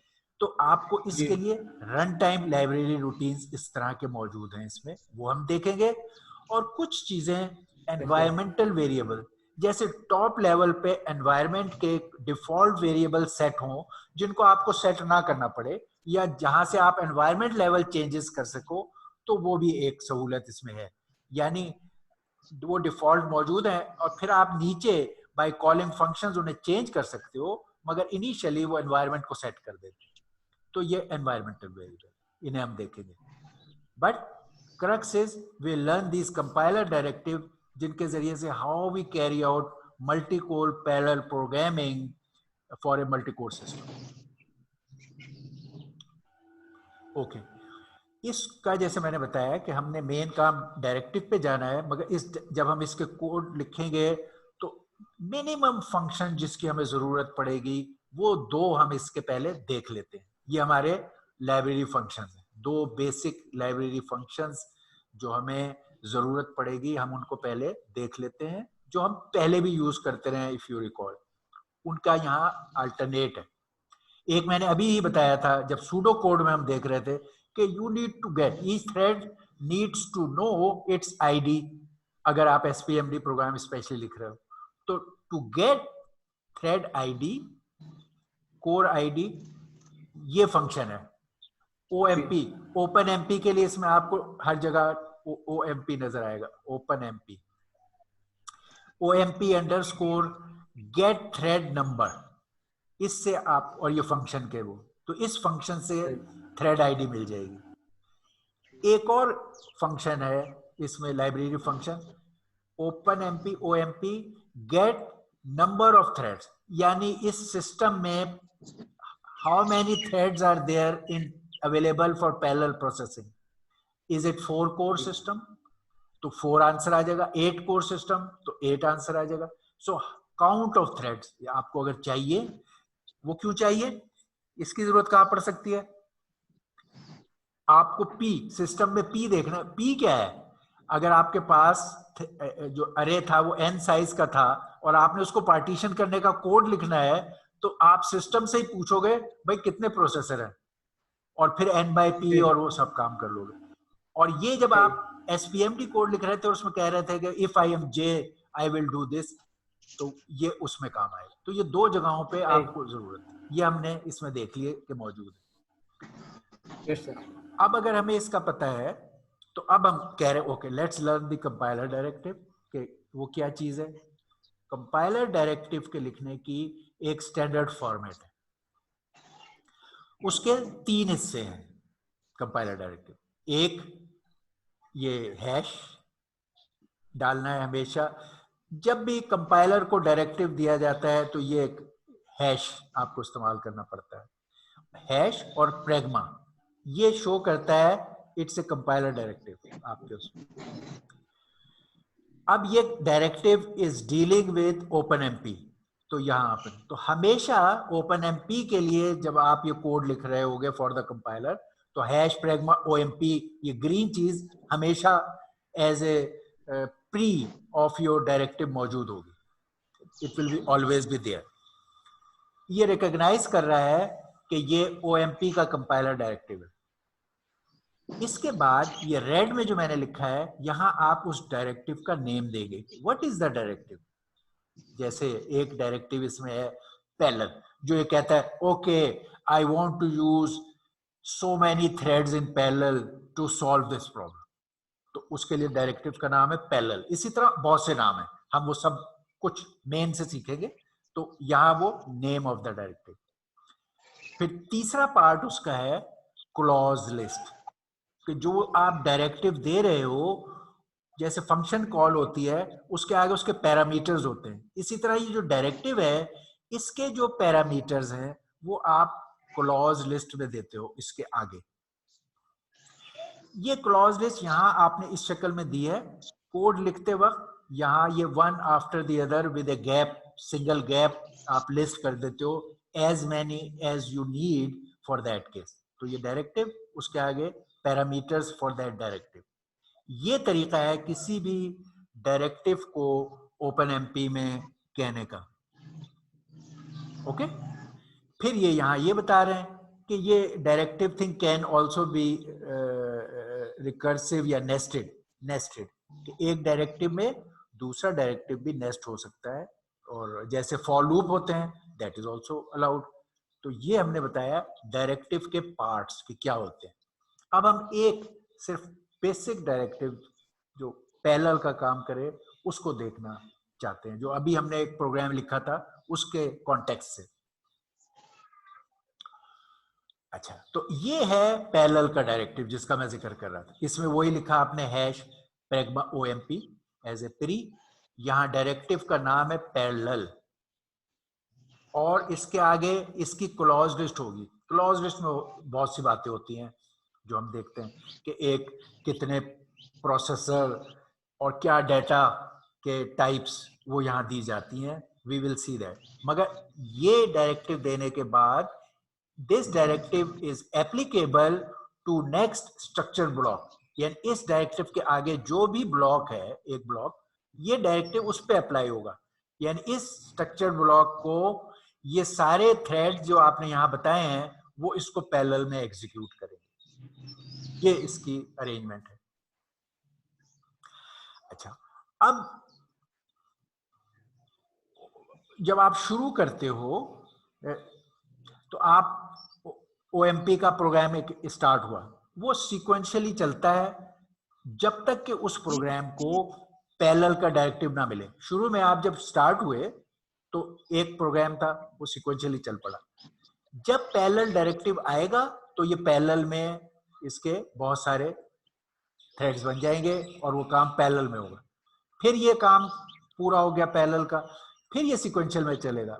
फिर किसी वक्त को पैरेलल पार्ट आ गया जो पैरेलल में करना है, फिर ये बहुत सारे पैरेलल थ्रेड्स बन जाएंगे और फिर ये दोबारा पूरे हो जाएंगे, फिर सीक्वेंस। इस तरह इसकी अरेंजमेंट है पैरेलल डायरेक्टिव के रन में। It creates a group of thread और उनको पैरेलल में काम कराता है व्हेन रिक्वायर्ड। अच्छा, जो मेन थ्रेड जो ये कैरी आउट करता है that is by default always thread 0, यानी ये हमेशा P0 या थ्रेड 0 है, और ये सारे पैरेलल में थ्रेड्स जनरेट होते हैं और ये फिर कंट्रोल मेन या P0 के पास वापस आ जाता है। इन्हें ज्वाइन करने के लिए जैसे मैंने बताया ये बैरियर होता है, यहाँ बैरियर, इस पे ही ज्वाइन होते हैं सारे। जब पैरेलल आप कोई काम करेंगे तो बैरियर पे ज्वाइन होंगे, फिर कंट्रोल P0 के पास आ जाएगा, फिर पैरेलल क्रिएट होंगे और फिर ये बैरियर पे इकट्ठे होंगे और इस तरह काम चलता रहेगा। ये उसी की पिक्टोरियल डायग्राम है जो मैंने अभी बात की है कि मास्टर थ्रेड है, फिर ये पैरेलल में हो गए, फिर मास्टर थ्रेड पे आ गया, फिर पैरेलल में हो गए। इस तरह ये काम पैरेलल रीजन, सीक्वेंशियल रीजन, इस तरह चीज चलती रहेगी। अच्छा, अब वो जो डायरेक्टिव है जो आपने अभी पैरेलल डायरेक्टिव हमने देखा, उसमें तो क्लॉज की जो लिस्ट है, अब हम उसके बारे में बात करेंगे। हमने अभी डायरेक्टिव देखा, उसके बाद उसका नेक्स्ट स्ट्रक्चर ब्लॉक देखा। अब हम कह रहे हैं कि इस पैरेलल डायरेक्टिव के लिए क्लॉज लिस्ट क्या है। उसके क्लॉज लिस्ट में या पैरामीटर्स में दो तरह की चीजें मेंशन की जाती हैं। एक तो हमेशा आपको जरूरत है कि आपने ये बताना है कि जब आप पैरेलल कह रहे हो तो कितना parallel, how many threads in parallel should do this job.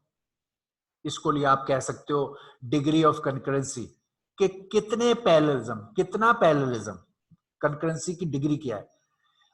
इसका मतलब है आप बताओगे, इसको इस तरह लिखोगे, क्लॉज के पोर्शन में आप लिखोगे num अंडरस्कोर थ्रेड्स, ये कीवर्ड है num अंडरस्कोर थ्रेड्स, और उसके अंदर इंटीजर रिटर्न वाला कोई एक्सप्रेशन लिख सकते हो, या आप डायरेक्ट यहाँ वैल्यू लिख दोगे कि भाई नंबर ऑफ थ्रेड्स मुझे चाहिए 4, तो यहाँ 4 लिख दोगे ब्रैकेट में, दैट्स इट। ये भी एक एक्सप्रेशन है। और अगर नहीं है तो कोई कंप्यूटेशन से आप कहोगे, मे बी कोई वेरिएबल्स हैं आपके पास, उनसे कैलकुलेट करके आप कहोगे लेकिन 2x + 3 is the number of threads, तो उससे कैलकुलेट होके कोई आंसर आ जाएगा। तो आपने यहाँ basically number of threads, parallelism बता दिया कि कितने थ्रेड्स क्रिएट किए जाएं। ये दूसरी चीज आपने क्या बतानी है कि आप बता रहे हो आगे उसके डेटा कि डेटास कौन से वेरिएबल, जब मैं ये पैरेलल कोड रन करूंगा तो कौन कौन से वेरिएबल्स पर ये कोड रन होगा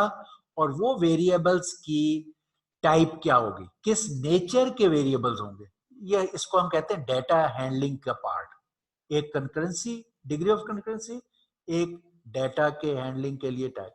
उसमें क्लॉज के पार्ट में ये चीजें वर्ड आपको नजर आएंगे, शेयर्ड, प्राइवेट, फर्स्ट प्राइवेट, और फिर कोई डिफॉल्ट के ऑप्शन भी हैं। इसमें सबसे ज्यादा मेन ये है थोड़ा सा, जब आप शेयर्ड कहेंगे और शेयर्ड के आगे जो भी वेरिएबल की लिस्ट डालेंगे या जो भी नेम डालेंगे शेयर्ड, तो आप बता रहे हैं कि ये वेरिएबल जो है वो ऑल द थ्रेड्स, जो भी आपने पैरेलल थ्रेड जनरेट किए हैं, all of the threads will share this. ये कॉमन शेयर्ड वेरिएबल है फॉर ऑल थ्रेड्स। ये शेयर्ड का मायने। जो आप लिखेंगे प्राइवेट, उसके अंदर जो भी नाम देंगे वेरिएबल्स के, इसका मतलब है ये इस केस में हर थ्रेड अपना एक लोकल कॉपी बनाएगा। जैसे आप फंक्शन कॉल में अपने लोकल वेरिएबल होते हैं और वो यूज करके और जब बाहर निकलता है तो वो लॉस्ट हो जाते हैं, इस तरह हर थ्रेड अपने लोकल वेरिएबल जनरेट करेगा और इस्तेमाल करेगा और वो डिस्ट्रॉय हो जाएंगे। ये एक किस्म का कॉमन वेरिएबल है, जैसे ग्लोबल होते हैं। ये तमाम थ्रेड्स शेयर करेंगे इनको कॉमनली। ये मेन है डेटा हैंडलिंग में दो चीजें। एक ये छोटी चीज है जिसको फर्स्ट प्राइवेट कहते हैं। ये प्राइवेटी की तरह है, जैसे था कि हर एक अपनी कॉपी जनरेट बनाएगा, मगर फर्स्ट प्राइवेट में इनिशियली जो ये वेरिएबल है, ये इसकी वैल्यू बाहर से, यानी इस वेरिएबल की जो इनिशियल वैल्यू है वो बाहर से आएगी, उसी नाम का वेरिएबल है। जैसे सम है, तो सम को अगर आउटसाइड कोई वैल्यू है तो जब आप प्राइवेट कॉपी बना रहे हैं तो इनिशियली उसकी आउटसाइड वेरिएबल से स्टार्ट होगा, तो ये फर्स्ट प्राइवेट है, इनिशियलाइज हो जाता है, मगर प्राइवेट कॉपी है। लेकिन अक्सर आपको ये भी इसमें अलाउड है, बहुत ज्यादा डिजायरेबल नहीं है। अच्छा होता है कि आप हर वेरिएबल के बारे में अंडर शेयर्ड और प्राइवेट उसको कैटेगराइज करें, मगर समटाइम्स इट इज इजी कि आप एक टाइप को कैटेगराइज कर देते हो और बाकी सबको डिफॉल्ट में कह देते हो कि जो इस लिस्ट में नहीं है वो डिफॉल्ट में है। तो एक तरीका ये कि आप डिफॉल्ट शेयर कहें, यानी आपने प्राइवेट वाले डिफाइन कर दिए और कह दिया default share, everything else is share. एक तरीका ये कि आपने ये वाले शेयर्ड वाले डिफाइन कर दिए और कह दिया डिफॉल्ट प्राइवेट। ये भी अलाउड है। इसमें बेहतर तरीका है कि आप सबको लिस्ट करें ताकि कहीं डिफॉल्ट में कोई गलत वेरिएबल ना चला जाए आपकी मिस्टेक से। Okay, yes sir. अब अगर हमने ये बात समझ ली है तो हम एटलीस्ट एक छोटा सा प्रोग्राम देख सकते हैं कि ये जैसे हेलो वर्ल्ड प्रोग्राम का हमेशा होता है सिलसिला। ये इस प्रोग्राम में एक तो हम ये फंक्शंस जो अभी हमने दो सीखे थे सिंपल ये, और दूसरा हम कह रहे हैं कि हाउ पैरेलल का ये जो अभी हमने सीखा है पैरेलल का यानी थ्रेड्स को पैरेलल में यूज करने के लिए जो कंपाइलर डायरेक्टिव हमने सीखा है इसका इस्तेमाल। तो ये हम दो चीजों का इस्तेमाल सीखना चाहते हैं। ओके, पहले तो आपने जैसे होता है रूटीन में पहले भी था इंक्लूड, इसमें आपने OMP का हेडर जरूर इंक्लूड करना है in addition to other headers जो आप C++ के लिए आपको जरूरत होगी। क्यूडा के केस में हमने क्यूडा C.H को किया था और इस केस में OMP.H करेंगे। ये आपका मेन प्रोग्राम है जो C और C++ में होता है। उस मेन प्रोग्राम में आपने ये डिक्लेयर किए n threads, number of threads के लिए एक वेरिएबल डिक्लेयर किया, एक ID ऑफ थ्रेड के लिए TID का, ये आपके चॉइस हैं, आपके वेरिएबल आपने डिक्लेयर किया। सब ये वेरिएबल मेन में, ये अभी मेन प्रोग्राम शुरू होता है। इसका तरीका ये जैसे मैंने बताया, मेन शुरू होगा और वो फिर पैरेलल जहाँ कहीं चाहेगा वो कर लेगा और फिर दोबारा मेन में वापस आएगा। इसकी अप्रोच यही रहेगी। तो मेन शुरू हुआ, उसने ये वेरिएबल डिक्लेयर किया। अच्छा, अब आपने फोर्क कभी सीखा था कि आपने फोर्क करने हैं सो मेनी थ्रेड्स, जो अभी हमने फोर्क ज्वाइन सीखे थे। अब ये वो काम ग्रुप ऑफ थ्रेड का खाली पैरेलल डायरेक्टिव से हो जाएगा। क्रिएटिंग ऑफ थ्रेड्स, तो आपने कहा हैश प्रैग्मा ओएमपी पैरेलल। आगे ये अब आपके क्लॉज हैं, नंबर ऑफ थ्रेड्स, इस केस में आपने कहा 4 कोर सिस्टम था, आपने 4 कह दिया। फिर आपने ये नेक्स्ट क्लॉज बताई कि प्राइवेट है TID, TID is a private, other you could say default share, और अगर या आपको अभी इसमें शेयर्ड की जरूरत नहीं है, इस प्रोग्राम में शेयर्ड वाली जरूरत नहीं थी, तो आपने प्राइवेट वाला टीआईडी कह दिया कि जो हर थ्रेड अपनी जनरेट करेगा। तो हर thread gets and prints its ID.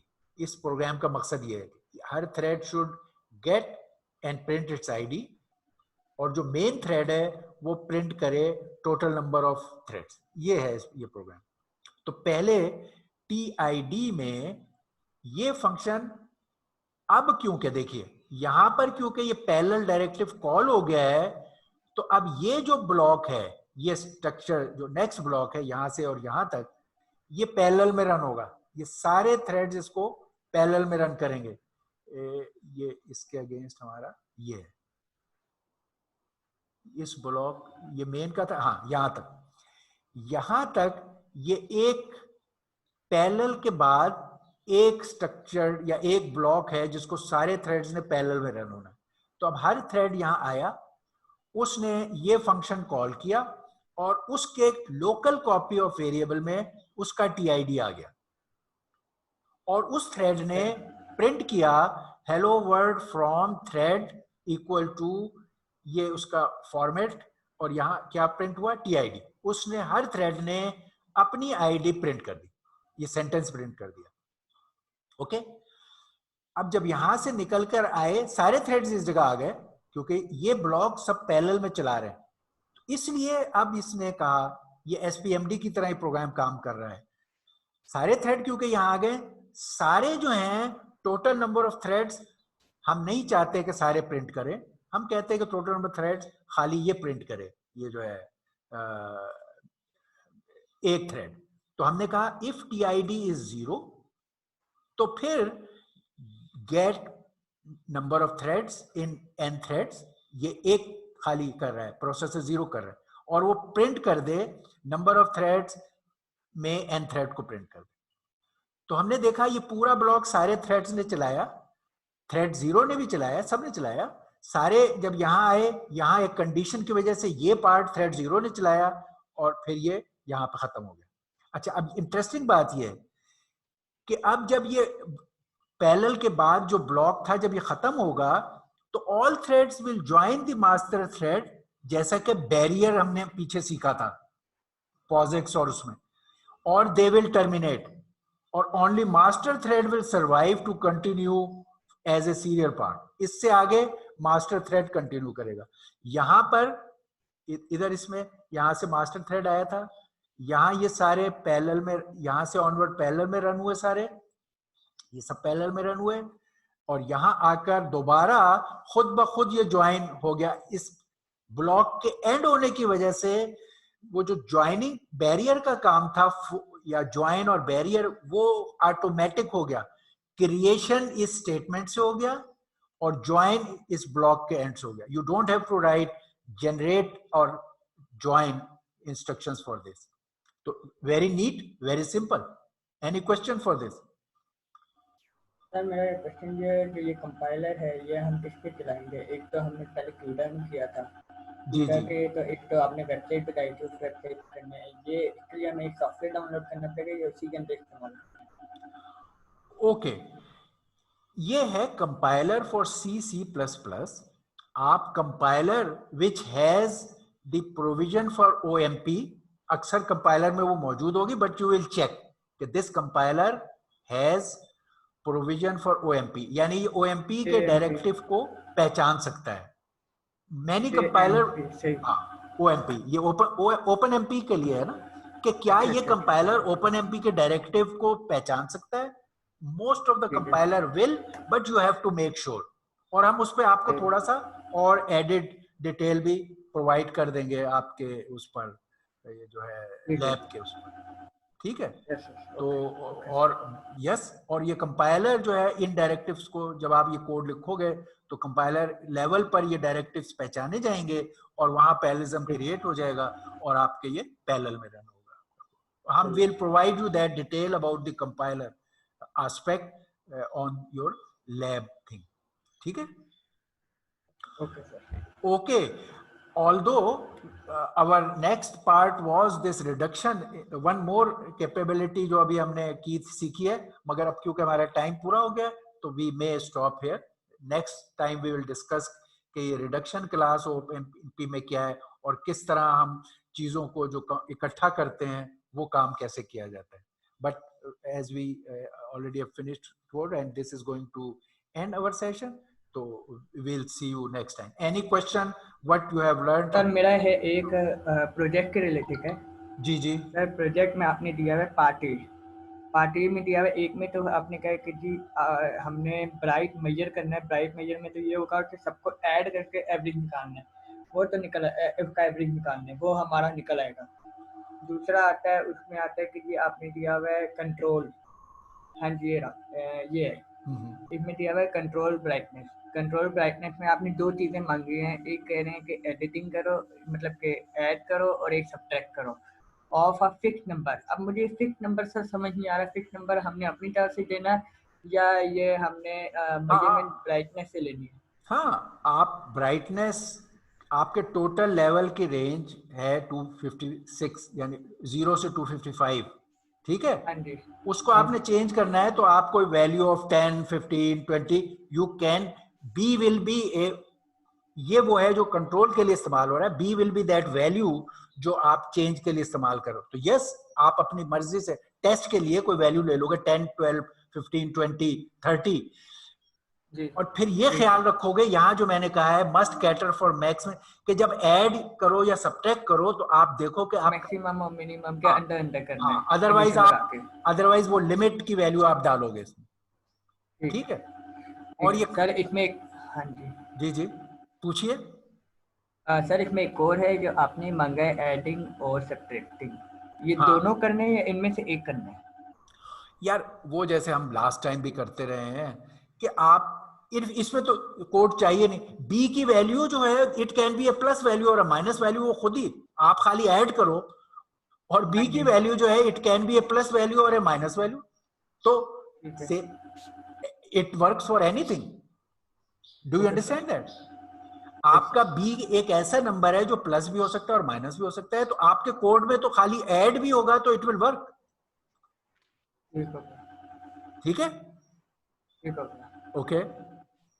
और मैंने थोड़ा ये स्केलिंग का डिस्कस किया था शुरू में, पता नहीं आप थे नहीं, ये एक थोड़ी सी इंटरेस्टिंग थी चीज जो मैंने स्लाइड में भी दी हुई और डिस्कस भी की हुई है, लेकिन एनीवे ये मल्टीप्लाई डिवाइड है और ये फिर उसके डाटा को स्केल करने का है, और ये डॉट प्रोडक्ट का है। मैंने एम्फेसाइज किया है कि अब हमने मजीद लॉट ऑफ टाइम आपको टेस्टिंग डेवलप करने पे नहीं लगानी है। आपने बिल्कुल रेडी स्टेट में टेस्टेड डाटा के साथ जिस तरह हम करते रहे हैं आना है। You will have few minutes and that's it. उस टाइम में अगर आपने डिसेंटली आपने डेमो कर दिया, आपको उसके मार्क्स मिलेंगे, नहीं किया we will move to the next. We will not keep helping you to develop your testing. अब हमने आपको काफी सिखा दिया है टेस्टिंग को, घंटे लगा लगा के।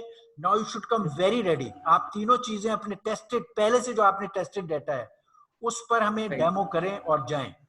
We don't want to spend a lot of time and we will not have, अब हम प्रोजेक्ट्स को हर सेशन में अपने हिस्से की चीजों को मुकम्मल करते जाएंगे।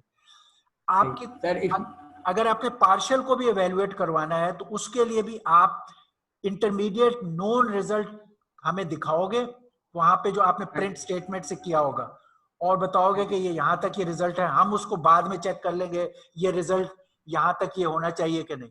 लेकिन आप दोबारा रीसबमिशन उसके पॉइंट ऑफ व्यू से तो नहीं करोगे, हम रीडेमोस्ट्रेट नहीं करेंगे, फाइनल ग्रेड दे देंगे।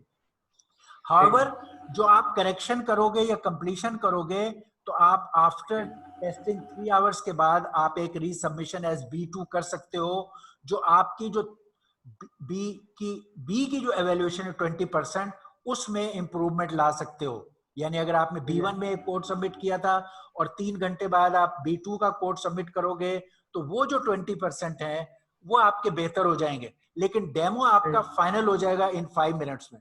तो please be ready, prepared, and you should know how to enter valid data in required size, वो तमाम बिहेवियर को रखते हुए कैसे है वो मैंने बताया भी शुरू में कि आप 2x4 का, क्योंकि रेक्टेंगुलर डाटा है तो 2x4 का ले लो और उस पर 2x2 के ब्लॉक को यूज करके और हर अरे और उसके रिजल्ट को हमें डेमो करो, जो जस्टिफाइबल हो, नजर आए, आप बता सको।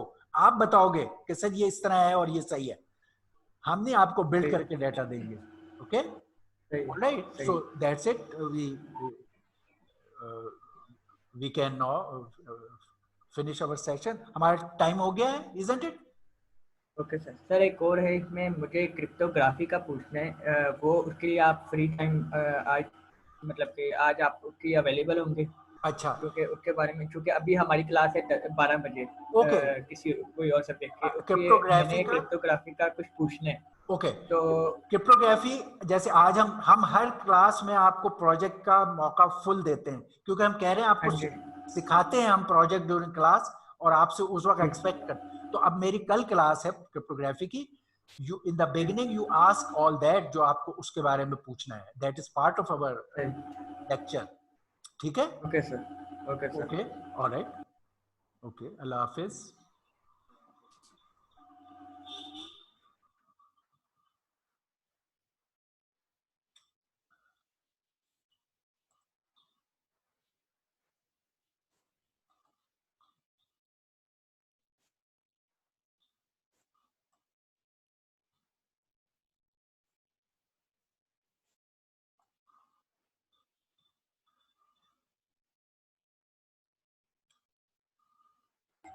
सर जी जी, हेलो सर, आपने इसमें जो रैंडम वैल्यू मांगी है वो 8 बाइट मांगी है इस प्रोजेक्ट में, जो हमने कल प्रोजेक्ट जमा करवाया है। each grayscale pixel